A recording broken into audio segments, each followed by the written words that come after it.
कल भारत मैच जीत गया, पूरा देश खुश था, लेकिन एक शख्स था जो तिरंगे का अपमान कर रहा था। पूरी दुनिया में सोशल मीडिया पर यह तस्वीर वायरल है। और वो कौन था? इस देश के गृह मंत्री अमित शाह के बेटे जय शाह। सोचिए, पहले ही लोग उन पर सवाल उठा रहे हैं कि जय शाह जो क्रिकेट का बल्ला नहीं पकड़े हैं, बॉल का रंग नहीं जानते हैं, वो सुप्रीम कोर्ट पहुंच चुके हैं कि उनके बीसीसीआई का कार्यकाल संविधान से को बदल दिया जाए। संविधान के हिसाब से, जो बीसीसीआई का संविधान है उसके हिसाब से जय शाह का कार्यकाल पूरा हो चुका है, लेकिन वो सुप्रीम कोर्ट में है कि उनको आजीवन सेक्रेटरी बना दिया जाए या उनके कार्यकाल को और बढ़ा दिया जाए। सोचिए, इस तरह से ये देश चल रहा है। आप कल्पना कीजिए कि इस तस्वीर में जय शाह के बदले कोई दूसरा आदमी होता, कोई क्रिकेटर हो जाता, कोई फिल्मकार हो जाता, किसी अपोजिशन के नेता का बेटा होता, तो टीवी और अखबार उसकी धज्जियां उड़ा देता, पूरे देश में कोहराम मच गया होता, उस पर यूएपीए लग जाता, वो जेल में होता और उसकी पार्टी का अस्तित्व खत्म हो जाता। और गलती से अगर वो कोई एससी एसटी ओबीसी माइनॉरिटी के नेता का बेटा होता, तो आप कल्पना कीजिए कि ये गोदी मीडिया, मनु मीडिया क्या कर रही होती। पहली बड़ी खबर यह है। दूसरी बड़ी खबर है, इस देश के एक ब्राह्मण सांसद सुब्रमण्यम स्वामी ने फिर से बाबा साहब का अपमान किया है। एक विशेष बातचीत भी दिखाऊंगा इस देश के बड़े शिक्षाविद, इतिहासकार डॉक्टर रतनलाल जी के साथ कि क्या बाबा साहब को ब्राह्मण बनाने के पीछे की क्या है कॉन्स्पिरेसी। लेकिन सोशल मीडिया पर यह खबर तुल पकड़ गई है। तीसरी बड़ी खबर है, मध्य प्रदेश के गृह मंत्री नरोत्तम मिश्रा का एक वीडियो वायरल हो रहा है जिसमें एक महिला के साथ उनकी तस्वीरें वायरल हो रही है। नमस्कार, मैं शंभू कुमार सिंह और आप देख रहे हैं नेशनल दस्तक। कल भारत ने पाकिस्तान को हरा दिया T20 में, एशिया कप चल रहा है। लेकिन जय शाह जो अमित शाह के बेटे हैं, बीसीसीआई के सेक्रेटरी हैं, उनको एक शख्स तिरंगा दे रहा था, उन्होंने मना कर दिया। अभी तक इस बात की पुष्टि नहीं हुई है कि क्या तिरंगा लेने से उन्होंने इनकार कर दिया या दरअसल वो कुछ कहना चाह रहे थे। कि जो अंदाज है उनका, जो तलखी दिख रही है, जिस तरह से उन्होंने तिरंगे को साइड किया, उससे साफ है कि उनके मन में कुछ चल रहा था। लेकिन सोशल मीडिया है, सब कुछ बेपर्दा कर देता है। लोग सवाल पूछ रहे हैं कि जिस पाकिस्तान के नाम पर भारत में बीजेपी राजनीति करती है, जिस मुसलमानों के खिलाफ आग उगलकर बीजेपी राजनीति करती है, वही एशिया कप में तमाम मुस्लिम देशों के लोगों के साथ, पाकिस्तान के लोगों के साथ जैसा बैठ के मजे कर रहे हैं। ये बात मैं एससी एसटी ओबीसी माइनॉरिटी के लोगों से कहना चाह रहा हूं कि आपका बच्चा हाथ में तिरंगा के बदले भगवा झंडा ले रहा है, स्कूल कॉलेज यूनिवर्सिटी के बदले हथियार उठा रहा है, धर्म बचाने की लड़ाई में आपके बच्चों को झोंका जा रहा है, और वहीं दूसरी तरफ इन नेताओं के बच्चे विदेशों में मजे कर रहे हैं, कंपनियां चला रहे हैं, अंग्रेजी स्कूल में पढ़ रहे हैं। इसलिए मैं कह रहा हूं कि एससी एसटी ओबीसी माइनॉरिटी के लोग कम से कम हिंदू न बने और अपने हक अधिकार के लिए सचेत रहें। अब ये वीडियो देखिए जो सोशल मीडिया पर वायरल है, एक बार सुनिए। किस तरह से धर्म के नाम पर आपके लोगों को बहकाया जा रहा है, और खासकर बहुसंख्यक आबादी एससी एसटी ओबीसी को। स्कूल कॉलेज आपके लिए बंद हो रहे हैं, धर्म के नाम पर राजनीति हो रही है। एक दिन पहले सरतन से जुदा वाला वीडियो सुना था, किस तरह से सरेआम मुल्ला मुसलमानों को गाली दिया जा रहा है, वीडियो वायरल है। हाफिज सईद और आरएसएस प्रमुख मोहन भागवत दोनों से दोस्ती रखने वाला इस पत्रकार का नाम सुन लीजिए, वेद प्रताप वैदिक है। ये आरएसएस प्रमुख भी इससे मिलता है और इससे पहले वो ये हाफिज सईद से भी मिल चुका है। आप कल्पना कीजिए कि हमारे जैसा कोई पत्रकार मिल ले तो इस देश में उस पर यूएपीए लग जाएगा। लेकिन इसलिए मैं कहता हूं कि इन लोगों के जातीय चरित्र को समझिए, इन लोगों के स्वार्थ की राजनीति को समझिए। एमपी के गृह मंत्री नरोत्तम मिश्रा जहां भी रहते हैं पता चल जाता है। ये वीडियो सोशल मीडिया पर वायरल है। कल मैंने आपको दिखाया था, ये जो ट्विन टावर गिरा है, इसका जातिवाद कनेक्शन समझिए। कोई एससी एसटी ओबीसी माइनॉरिटी का अधिकारी नहीं है उसमें, और मैं दावे के साथ कह सकता हूं कि फ्लैट खरीदने वाला भी नहीं होगा।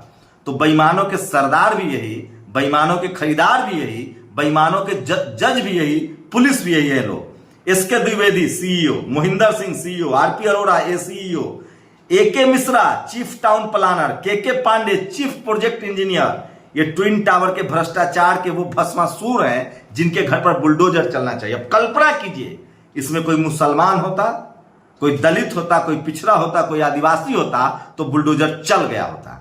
लेकिन साहब, इस देश में जाति है, गरीबी के पीछे एक जाति है, भ्रष्टाचारियों के पीछे एक जाति है। माल्या मोदी, नीरव मोदी, मेहुल चोकसी, इन सब के पीछे जाति है। सुप्रीम कोर्ट में बैठे जजों के पीछे जाति है। और इसलिए मैं कह रहा हूं ये जाति प्रधान देश है और जाति कभी जाति नहीं है। और इसीलिए बाबा साहब जैसे महान सिंबल ऑफ नॉलेज, दुनिया के सबसे न्यायप्रिय, इक्वालिटी फ्रेटर्निटी में भरोसा रखने वाले डॉक्टर अंबेडकर को, जिन्होंने पूरी जिंदगी जाति का दंश झेला, उसको सुब्रमण्यम स्वामी जैसा एक घृणित ब्राह्मण कहने का प्रोजेक्शन चला रहा है। जैसे तथागत बुद्ध को किस तरह से ब्रह्मा विष्णु का अवतार बना दिया गया। जो बाबा साहब कानून मंत्री रहते हुए 1956 में जब उन्होंने धम्म की दीक्षा ली, उन्होंने साफ साफ कहा कि मैं इन कृतियों को लात मारता हूं। हिंदू पैदा होना मेरे हाथ में नहीं था, लेकिन मैं मरूंगा नहीं। उन्होंने जातिवाद का विनाश किया, तमाम तरह के उत्पीड़न का विनाश किया, लेकिन सुब्रमण्यम स्वामी एक साजिश रच रहे हैं कि उनको ब्राह्मण घोषित कर दिया जाए। दिलीप मंडल ने मोर्चा खोल दिया है और वो तमाम तथ्य रख रहे हैं कि किस तरह से, अगर बाबा साहब को आप जाति के विश्लेषण से देखेंगे तो जाति उनकी महार थी, संविधान के उनका अनुसार उनकी कैटेगरी शेड्यूल कास्ट थी। और दुनिया के परिप्रेक्ष्य में देखेंगे तो दुनिया के परिप्रेक्ष्य में सिंबल ऑफ नॉलेज थे। भारत के परिप्रेक्ष्य में देखेंगे तो भारत के मुक्तिदाता थे, महिलाओं के मुक्तिदाता थे, इस देश के तमाम शोषित वंचित समाज के मुक्तिदाता थे। और संविधान के हिसाब से उनकी कैटेगरी शेड्यूल कास्ट है। और ये मिश्रा जो है, ये जो स्वामी है, वो उनको ब्राह्मण बनाने पर तुला है। एक बड़ी कॉन्स्पिरेसी है और हो सकता है कि कुछ दिन बाद उनको ब्राह्मण घोषित कर दिया जाए। ब्राह्मण मतलब साफ साफ समझिए, मैं जनरल कैटेगरी के खिलाफ नहीं बोल रहा हूं, लेकिन ब्राह्मण का ज्यादा संभावना है कि वो ब्राह्मणवादी, मनुवादी और जातिवादी हो सकता है। और बाबा साहब बिल्कुल ऐसे नहीं थे। अगर नलखेड़ा, ये देखिए एक शेड्यूल कास्ट के युवक का वीडियो वायरल हो रहा है, किस तरह से मध्य प्रदेश में इनको परेशान किया जा रहा है। और ये सबसे ज्यादा मंदिरों की प्रॉपर्टी पर सरकार में जमा होनी चाहिए। ये एक पूर्व जज हैं, चीफ जस्टिस ऑफ इंडिया रही हैं, माफ कीजिएगा, ये पूर्व जज रही है सुप्रीम कोर्ट के। और ये गई थी मंदिर में, और मंदिरों की प्रॉपर्टी सरकार में जमा होनी चाहिए। This lady is vaulting of propagandas from Sanghi WhatsApp forward in India, Malhotra retired जज, इंदु मल्होत्रा नाम है इसका। You can imagine how unbiased she could. तो सोचिए जिस तरह से महिलाओं को लेकर मंदिर में व्यवहार हो रहा है, एक महिला जज को मंदिर के मुहाने पर क्या समझाया जा रहा है, आप कल्पना कर सकते हैं। बाकी लोग जो मंदिर जा रहे हैं वो सचेत हो जाए। भारत के इतिहास में पहली बार हुआ है कि भ्रष्टाचार के कारण सुप्रीम कोर्ट के आदेश पर मंजिलों को ध्वस्त करना पड़ा है। और this lady former supreme court जज डिसेन। सबरीमाला मंदिर की ये तस्वीरें हैं जहां इस महिला जज को रोक लिया गया था। और ये हाफिज सईद के साथ वेद प्रताप वैदी की तस्वीरें हैं। और नीतीश कुमार ने सुशील मोदी पर हमला बोला है। ये सबसे ज्यादा सोशल मीडिया पर वायरल है। आज की तमाम बड़ी खबरें थी जो आज सोशल मीडिया पर सबसे ज्यादा वायरल है। और इसलिए मैं कहता हूं कि सोशल मीडिया ही सच्चा मीडिया है, सोशल मीडिया ही बहुजन मीडिया है। और ये वो तमाम खबरें हैं जो टीवी अखबार आपसे छुपाता है जानबूझकर, वो आपको नहीं दिखाएंगे। और डीबी मौल नवाज मध्य प्रदेश में लगातार चुनाव जैसे से नजदीक हो रहा है, वैसे वैसे वहां हिंदू मुस्लिम की साजिश हो रही है, उससे सावधान रहिए, ये बहुत जरूरी है। और आज सबसे ज्यादा सोशल मीडिया पर वेद प्रताप वैदिक, एक ब्राह्मण पत्रकार का आरएसएस प्रमुख से मिलना जो हाफिज सईद से मिलता था। लोग सवाल कर रहे हैं कि क्या ये सब लोग कॉन्स्पिरेसी करते हैं और भारत को जाति और सांप्रदायिक दंगा में धकेलते हैं। और अमित शाह के बेटे का ये तिरंगे का अपमान है या कुछ और हुआ था।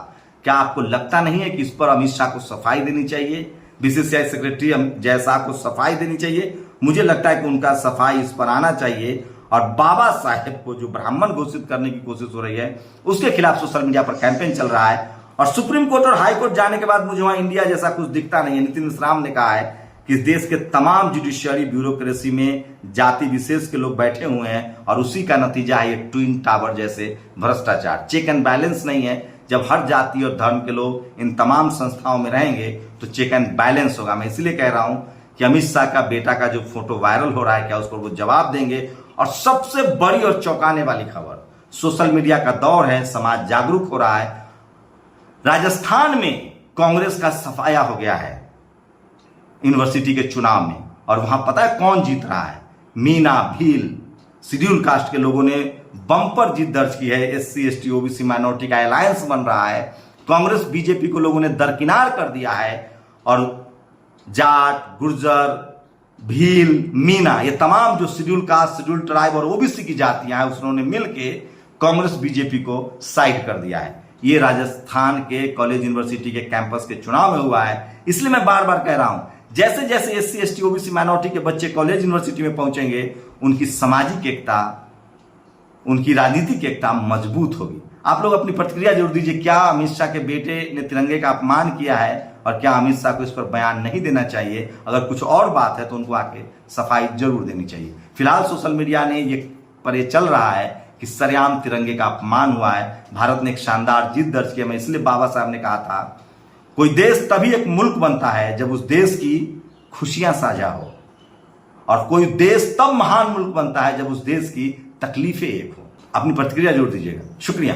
नेशनल दस्तक की आपसे गुजारिश है कि अगर इसको बचाना चाहते हैं तो नेशनल दस्तक को सब्सक्राइब करने के लिए रेड कलर के सब्सक्राइब बटन को दबाएं, फिर बेल आइकन की घंटी दबाएं। नेशनल दस्तक को बचाने के लिए बहुत जरूरी है कि हर खबर को शेयर करें, लाइक करें, कमेंट जरूर करें।